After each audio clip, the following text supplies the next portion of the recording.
नमस्कार, स्वागत है आप सबका। आज बहुत सारे लोग खुशी हैं तो बहुत सारे छात्र गम में गुजर रहे हैं। गम में इसलिए क्योंकि उनके साथ धोखा हुआ है। अब आप मुझसे पूछेंगे कि कौन खुशी में है तो कौन गम में है। खुशी वो लोग हैं जो एक पन्ना लेकर के केबीएस पीआरटी के हेडक्वार्टर के सामने पीआरटी का रिजल्ट जारी कराने वाले बिजनेसमैन टीचर्स गए थे।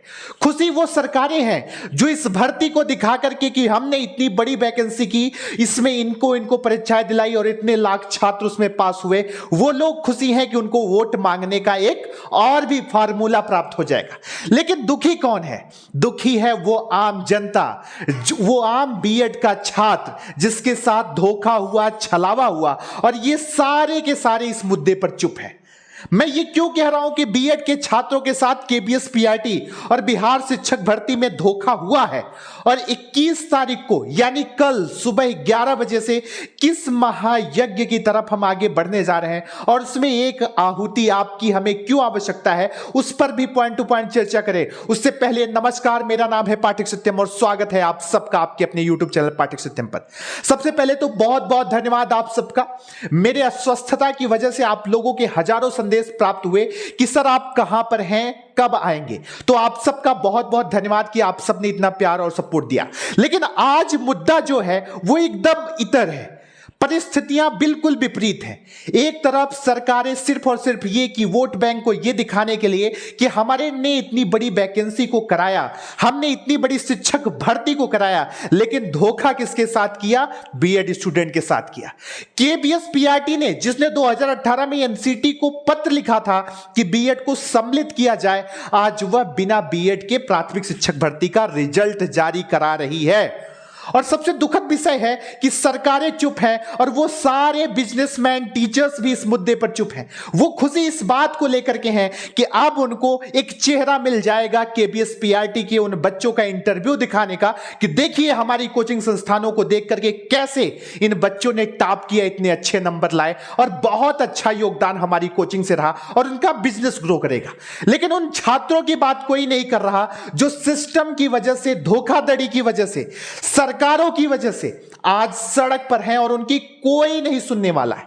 मैं इस रिजल्ट के विरोध में मेरी बात नहीं है, मेरा किसी भी छात्र को लेकर के विरोध में बात नहीं है। जो लोग कहते हैं कि ये बातें विरोध में है, बिल्कुल भी विरोध में नहीं है। सीधी तौर पर बात यह है कि बीएड डिग्री धारकों के साथ छलावा क्यों और आखिर क्यों, उसके पीछे का रीजन क्या है, आखिर उन छात्रों की गलती इस मुद्दे को लेकर के क्या थी।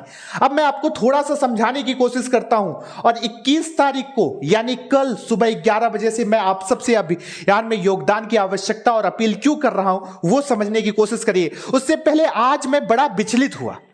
विचलित इसलिए हुआ क्योंकि एक छात्र ने मुझे ट्विटर पर टैग करके इतनी सारी पुस्तकों को लिखा और उसमें कैप्शन दिया कि bye bye BPSC. Bye bye BPSC इसलिए क्योंकि 1500 से 2000 रुपए जो भी फीस रहा हो बीपीएससी के पीआरटी एग्जामिनेशन का, आने जाने का किराया सहित, उसके साथ साथ ये किताबें, और इस किताबों के बाद अगर किसी बीएड बच्चे का 85+ नंबर आए और वो सिस्टम की धोखेबाजी की वजह से प्राथमिक शिक्षक भर्ती से बाहर हो जाए तो सवाल खड़े करेंगे।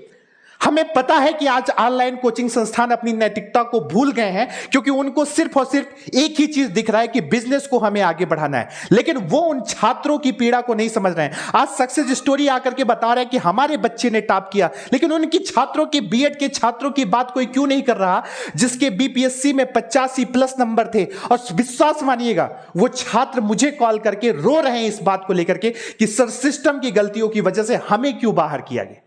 मानते हैं कि सुप्रीम कोर्ट से एक फैसला निकल करके आया, उसका पूरा सम्मान है, लेकिन उस सुप्रीम कोर्ट का फैसला आया क्यों? गलती किसकी थी? सरकार की थी कि नहीं थी? बाबुओं की गलती थी कि नहीं थी? एक्सपर्ट कमेटियां क्यों नहीं बनाई गई जो सुप्रीम कोर्ट में बार बार बातें की गई? और अगर बीएड को एलिजिबल कराना था तो एक प्रारूप के तहत क्यों नहीं कराया गया?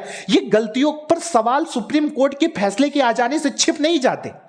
और अगर कोई इस बात को कहता है कि मैं बीएड स्टूडेंट्स की बात, मुद्दे के साथ आवाज उठाता हूं, तो देखिएगा आज उनके साथ इसलिए अब मैं खड़ा हूं क्योंकि उनके साथ कोई नहीं खड़ा। आखिर इस छात्र की पीड़ा जिसने हजारों कोई की बुक लेकर के, देखिएगा ये कोई वीडियो सिर्फ और सिर्फ आप सबके लिए है कि इतनी सारी किताबों को पढ़ने के बाद अगर कोई बच्चा 85+ नंबर लेकर के आए और उसे ये कह दिया जाए कि तुम अयोग्य हो, सुप्रीम कोर्ट के पन्नों में खेलो, तुम्हारा भविष्य अधर्मय है, टीजीटी पीजीटी की वैकेंसी आती नहीं और सीधे तौर पर यह कह दिया जाए कि पीआरटी में तुम्हें एलिजिबिलिटी ही नहीं मिलेगी। आखिर उसकी जिम्मेदार कौन है?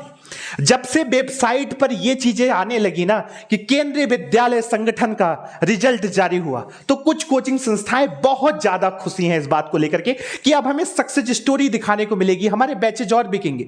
लेकिन उनको तनिक भी शर्म इस बात को लेकर के नहीं है कि उन बीएड छात्रों की क्या गलती थी जिन्होंने 2018 के नोटिफिकेशन को देख करके बीएड किया या उससे पूर्व में बीएड किया था, और सरकार को अगर एलिजिबल नहीं कराना था तो क्यों वो ऐसी चीजों में उनको लेकर के आई। आखिर उम्मीद दे करके, हाथ में आई नौकरी दे करके यह कह देना कि तुम्हारे पास मौके बहुत होते हैं, बहुत सारे मौके हैं आपके पास। अरे कौन से मौके हैं भाई? उसी बिहार में चले जाइए आप। आखिरी बार कब यह स्टेट का एग्जाम हुआ था और उसके बाद बिहार में जो टीजीटी पीजीटी की वैकेंसी आई आप सबके सामने एकदम परिलक्षित है। गलती किसकी है?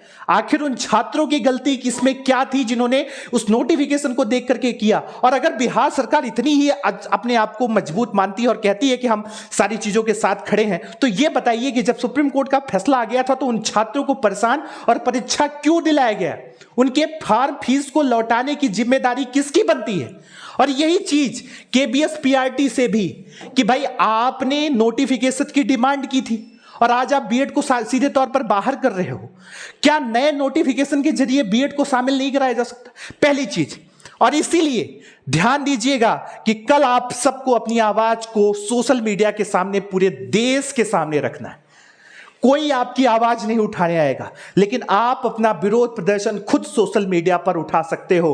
और मैं डंके की चोट पर कहता हूं कि कुछ लोगों ने, कुछ कोचिंग संस्थाओं ने मुझे चैलेंज किया था इस बात को लेकर के कि आप सीधे तौर पर सरकार के बारे में क्यों नहीं बोलते। मैं सीधे और स्पष्ट तौर पर सरकार के बारे में बोलता हूं कि #नो बीएड नो बीजेपी आप सबको 21 अक्टूबर को सुबह 11 बजे #नो बीएड नो बीजेपी पर ट्वीट करना है।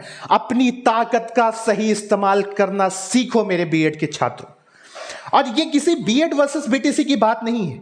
वो बीटीसी का बच्चा भी मुझे फोन करके कहता है कि सर बड़े खुशी की बात है, मैं तो सिलेक्ट हो गया, लेकिन मेरी बहन जो बीएड करके बैठी थी वो अनसिलेक्टेड रह गई, जबकि उसके 87, 86, 85 नंबर थे। तो सोचिए कि किस अवसाद से वो घर गूंज रहा होगा, जहां एक तरफ खुशी और एक तरफ गम। आखिर इसकी जवाबदेही कौन तय करेगा मेरे भाई? हम सीधे तौर पर यह कहते हैं कि बीएड डिग्री धारकों की एलिजिबिलिटी पर सवाल नहीं है, और इसीलिए कल आपको ट्विटर महाअभियान 21 अक्टूबर 11 बजे सुबह #नो बीएड नो बीजेपी दिखा दो अपनी ताकत। सोशल मीडिया पर, एक रात सोशल मीडिया पर आपको यह फैलाना है। मैं हट जाता हूं, आप स्क्रीनशॉट लीजिए और हर ग्रुपों में शेयर कर दीजिए कि बीएड डिग्री धारकों का एक बड़ा ट्विटर महाअभियान कल सुबह 11 बजे सरकारों की कानों तक आवाज जानी चाहिए। आप समझिए। और मैं इसे क्यों कहता हूं? मैं इसे इसलिए कहता हूं, उसके पीछे का बहुत क्लियर सा विजन है कि मान लेते हैं कि 2 वैकेंसी निकल करके आई, ठीक है, 2 वैकेंसी, एक आई आपकी केबीएस की, दूसरी आई आपकी बीपीएससी के बिहार शिक्षक भर्ती की। आप समझिएगा कि केबीएस की जो आपकी वैकेंसी थी उसमें भी बीएड प्लस बीटीसी दोनों छात्रों ने एनरोल किया, इसमें भी बीएड प्लस बीटीसी दोनों छात्रों ने एनरोल किया। इसकी भी फॉर्म की फीस दोनों ने जमा की, इसकी भी फॉर्म की फीस दोनों ने जमा की। दोनों ने एग्जाम दिया, इसने भी एग्जाम दिया, इसने भी एग्जाम दिया, लेकिन रिजल्ट देने की जब बारी आई तो बीटीसी के छात्रों की ही बात नहीं, बीटीसी प्लस बीएड के छात्रों की बात सरकार को क्यों नहीं सोचनी चाहिए भाई? आखिर इन बच्चों की क्या गलती है? और इस बच्चों ने तो सीधे तौर पर आपका 2018 के नोटिफिकेशन को देख करके बीएड किया था। और मैं कहीं और दूसरी जगह नहीं जाऊंगा, लौट आइए आपके उत्तर प्रदेश में। ये यूपी में 2020 में डीएलएड के कोर्स ही बंद थे, तो जो बच्चे सपना सजाए हुए थे प्राथमिक शिक्षक भर्ती में टीचर बनने के, वो सारे छात्रों ने बीएड कर लिया।